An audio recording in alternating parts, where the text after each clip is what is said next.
Christians are the most persecuted people group in the world today. And if you look at the Middle East and North Africa, and then you look at Central Asia, and all the way through the 1040 window, those Christian populations are the most persecuted, and primarily as a result of radical, very conservative Muslim elements that are persecuting these Christians. Today, Christians around the world are being persecuted for their faith in huge numbers. Many of these Christians face dire consequences for practicing their faith, largely in Muslim-controlled countries.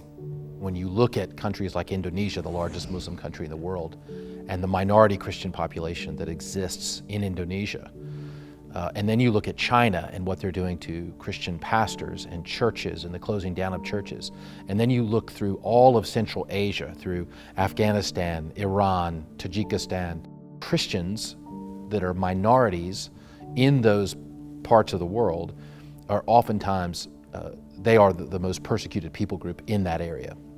Christians living in these areas can experience various types of persecution, depending on which country they reside.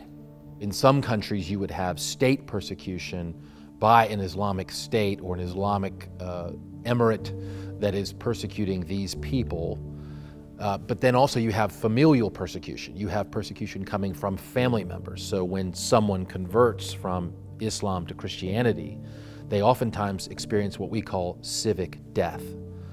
That civic death is all in an attempt to bring that person back to Islam. Iran, for instance, is going to be a more state persecution against people who convert from Islam. They will imprison people, they will beat people, they will kill and torture at a state level. Other countries, say like Egypt, is less likely to use the state apparatus to do that, but you have very intense family level persecution.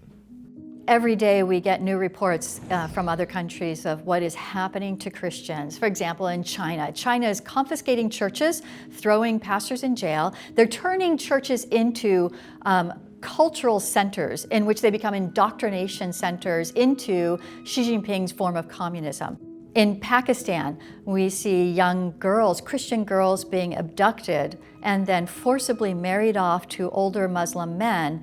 That way they are forcibly converted into Islam, and then their children will be expected to be Muslim. So basically being kidnapped and forced into the Islamic faith. In Iran, converts are horribly treated. Those who convert to Christ, they can be jailed and tortured inside jail because they've rejected Islam. And all this persecution is only getting worse. Many have criticized the Biden administration's handling of the withdrawal from Afghanistan, leaving thousands of Christians at risk. The U.S.'s withdrawal from Afghanistan was a disaster of epic proportions. What we are seeing today is an attempt at a mass evacuation of people who are at risk. And that includes a wide swath of people, including people who helped U.S. troops, people who helped NGOs, people who supported the Afghan regime prior to the Taliban. But in that group is the Christian population, the convert Christian population, which we estimate is around 5,000 people. Those people are at great risk of torture and death for their faith. What we heard out of Afghanistan was that the Taliban were actually taking people's cell phones and looking to see if they had the Bible app on their phone.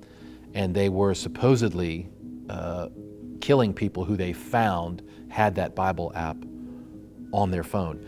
That is a very extreme form of persecution that we're seeing, not just amongst Taliban in Afghanistan, but even amongst ISIS members, where in Iraq and Syria and other places where ISIS had made inroads. Joshua Youssef, president of Help the Persecuted, is on the front lines providing help for Christians being persecuted around the world. Help the Persecuted exists essentially to rescue, restore, and rebuild the lives of persecuted Christians. Rescue takes on different forms. Sometimes it's rescuing someone out of a very difficult situation, a household that is being violent against that believer. The restoration takes many different forms, sometimes medical, sometimes psychological and counseling. And then the rebuilding process is oftentimes a physical rebuilding. It's the rebuilding of a home. It's the rebuilding of a church that's been burned down. This is very critical to what we do, is these three things of rescue, restore, and rebuild, this holistic approach to helping brothers and sisters at their time of need and weakness. One method that Help the Persecuted uses to assist those suffering for Christ is through the use of emergency relief kits. Emergency relief kits are a very important part of what Help the Persecuted does. As a Christian minority in a majority Muslim context, you do not live at the same economic level as your neighbors. And so these kits, which contain food and supplies, are oftentimes the difference between life and death. While Christian persecution is disheartening, the Bible tells us to pray that their witness would inspire others to come to Christ. Whenever we talk about persecution's growth or there being an increase in persecution, we've often repeated Tertullian's quote that the blood of the martyrs is the seed of the church.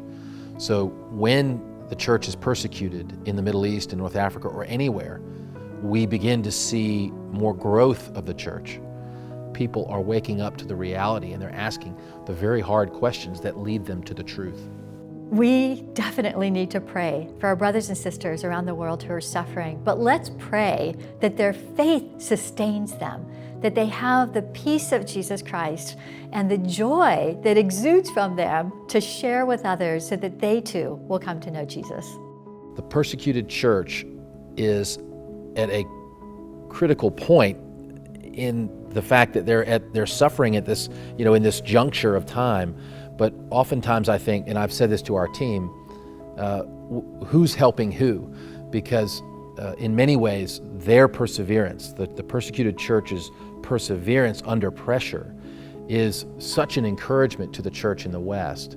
And so it's a two-way street many times. We're supporting them at a time of weakness, the persecuted church in a time of weakness, and they are encouraging us with their perseverance under that great pressure.